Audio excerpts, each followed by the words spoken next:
जिस इंसान ने आज तक कोई भी गलती नहीं की है, उस इंसान ने आज तक कुछ भी नया करने का ट्राई ही नहीं किया है। ऐसा ही कुछ मानते थे दुनिया के सबसे महान साइंटिस्ट एल्बर्ट आइंस्टाइन। 14 मार्च 1879 जर्मनी के उल्म शहर में एक यहूदी परिवार में पैदा हुए थे सर एल्बर्ट आइंस्टाइन। उनके पैदा होने के बाद डॉक्टर्स ने नोटिस किया कि उनका सर नॉर्मल बच्चों के मुकाबले काफी बड़ा था और वो एक एबनॉर्मल बच्चे के रूप में जन्मे थे। इसके बावजूद भी उनका दिमाग इतना तेज था कि आज तक कोई भी उनका मुकाबला नहीं कर पाया। आज 60 साल हो गए आइंस्टाइन हमें छोड़ के चले गए हैं, लेकिन आज भी साइंस उनकी थीसिस के बिना कमजोर है। तो यही वजह है कि हर कोई उनके दिमाग के बारे में जानना चाहता है कि आखिर उनके ब्रेन में ऐसा क्या था जो कि उन्हें इस मुकाम तक लेकर आया कि आज उन्हें दुनिया भर में ग्रेटेस्ट साइंटिस्ट के नाम से जाना जाता है। क्या उनके ब्रेन में कोई सुपरनैचुरल पार्ट्स थी? तो आज हम इस वीडियो में इसी विषय के ऊपर चर्चा करेंगे। दरअसल जब एल्बर्ट आइंस्टाइन का जन्म हुआ था तब उनका सर किसी भी नॉर्मल बच्चे से ज्यादा बड़ा था। नॉर्मली बच्चे 1 या 2 साल की उम्र में बात करना सीख जाते हैं, लेकिन आइंस्टाइन 4 साल की उम्र तक बिल्कुल भी बात नहीं कर पाते थे। मगर एक दिन जब वो अपने माता पिता के साथ रात के खाने पर बैठे थे तो अचानक आइंस्टाइन ने कहा, सूप बहुत ही गर्म है। अपने बेटे को इस तरह एकदम साफ बोलता सुन उनके पेरेंट्स हैरान हो गए और खुश भी हुए। लेकिन बाद में जब उनसे पूछा गया कि अब तक तुम क्यों कुछ नहीं बोलते थे, तो आइंस्टाइन ने अजीब से जवाब दिया कि अब तक तो सब कुछ सही था। आइंस्टाइन के जीवन से जुड़े अजीबोगरीब किस्से यही नहीं रुके, बल्कि उनके बड़े होने पर भी उनकी कई ऐसी आदतें थी जिनके बारे में सुनकर हर कोई हैरान रह जाता है। जैसे कि एल्बर्ट आइंस्टाइन को डेट्स और फोन नंबर याद रखने में प्रॉब्लम होती थी, यहाँ तक कि उन्हें खुद का टेलीफोन नंबर भी याद नहीं रहता था। एक बार उनके एक सहकर्मी ने उनसे उनका फोन नंबर मांगा तो आइंस्टाइन उनके पास रखे टेलीफोन डायरेक्टरी में अपना नंबर ढूंढने लगे। ये देख के सहकर्मी ने चकित होकर बोला, आप अपना खुद का फोन नंबर क्यों याद नहीं रखते? तो आइंस्टाइन ने उनको कहा कि किसी ऐसी चीज को भला क्यों मैं याद रखूं जो मुझे किताबों में ढूंढने से मिल जाती है।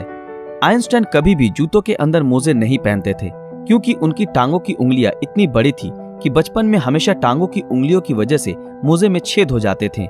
इसलिए उन्होंने मोजा पहनना ही छोड़ दिया।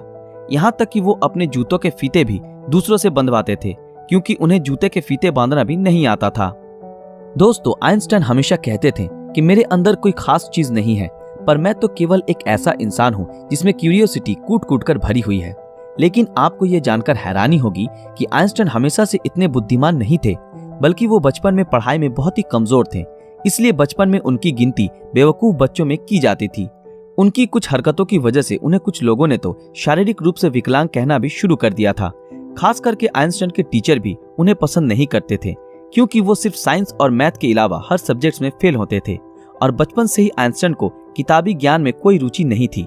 हालांकि इसके बावजूद भी उन्होंने दुनिया के सामने साइंस की कई ऐसी थीसिस पेश की जिसके बिना आज भी साइंस कमजोर है, और यही वजह है कि उनका दिमाग आज भी चर्चा का विषय बना हुआ है।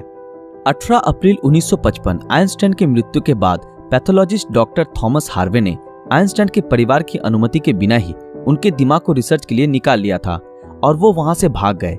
इस हरकत के लिए डॉक्टर हार्वे को नौकरी से निकाल दिया गया, लेकिन उन्होंने कहा कि ऐसा उन्होंने सिर्फ रिसर्च के लिए ही किया है और वो वादा करते हैं कि वो आइंस्टाइन के दिमाग पर रिसर्च जरूर करेंगे ताकि आने वाले समय में इससे साइंस और साइंटिस्ट दोनों को ही कुछ फायदा हो सके। लेकिन रिसर्च के लिए परमिशन न मिलने के कारण डॉक्टर हार्वे ने आइंस्टाइन के दिमाग को एक जार के अंदर बेसमेंट में कैद रखा। बाद में आइंस्टाइन के बेटे हैंस एल्बर्ट आइंस्टाइन की अनुमति के बाद डॉक्टर हार्वे ने आइंस्टाइन के दिमाग पर रिसर्च करना शुरू किया। पहले उन्होंने आइंस्टाइन के दिमाग का वजन किया, जिसका वजन 1230 ग्राम था, जो नॉर्मल इंसान के दिमाग के वजन से काफी छोटा था, क्योंकि दरअसल एक इंसान के दिमाग का वजन करीब 1400 ग्राम होता है। इसके बाद डॉक्टर हार्वे ने आइंस्टाइन के ब्रेन को 240 भागों से टुकड़े किए और उन टुकड़ों को दुनिया भर के मशहूर रिसर्चर्स के पास भेज दिया ताकि वो अच्छे से देख सके कि आखिर आइंस्टाइन के दिमाग में ऐसा क्या था जो बाकी आम इंसानों में नहीं था। और उसके बाद डॉक्टर हार्वे ने आइंस्टाइन के ब्रेन टिश्यूज के 1000 माइक्रोस्कोपिक स्लाइड्स बनाए, जिससे आइंस्टाइन के दिमाग की अच्छी तरह से जांच हो सके। रिसर्च के दौरान ये पाया गया कि आइंस्टाइन के ब्रेन में आम इंसानों से ज्यादा सेल्स थी।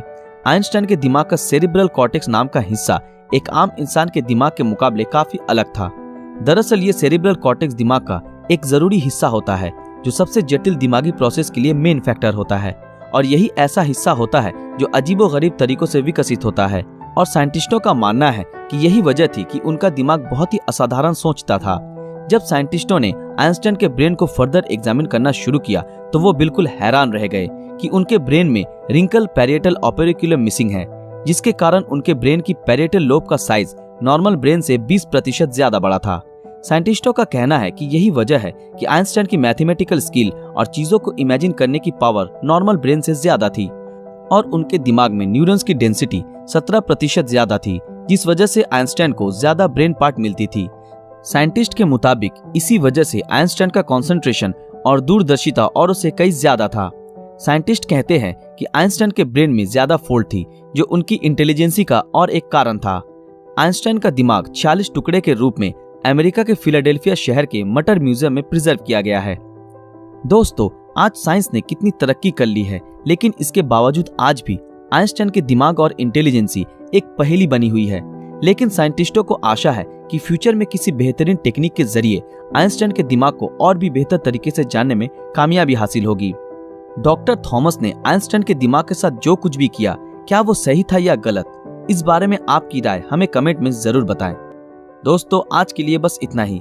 आशा करते हैं आप लोगों को ये वीडियो पसंद आया होगा। तो फिर मिलेंगे अगले वीडियो में ऐसे ही किसी मजेदार विषय के साथ। अगर आप ऐसे ही और वीडियो देखना चाहते हो तो हमारे इस चैनल को सब्सक्राइब करके बेल आइकन ऑन कर दें, ताकि जब भी कोई नया वीडियो आए आप तक नोटिफिकेशन पहुंच जाए। अगर ये वीडियो आप लोगों को अच्छा लगा तो इस वीडियो को लाइक, कमेंट और ज्यादा से ज्यादा शेयर जरूर करें। तो मिलते हैं आपके साथ अगले वीडियो में, तब तक के लिए शुक्रिया।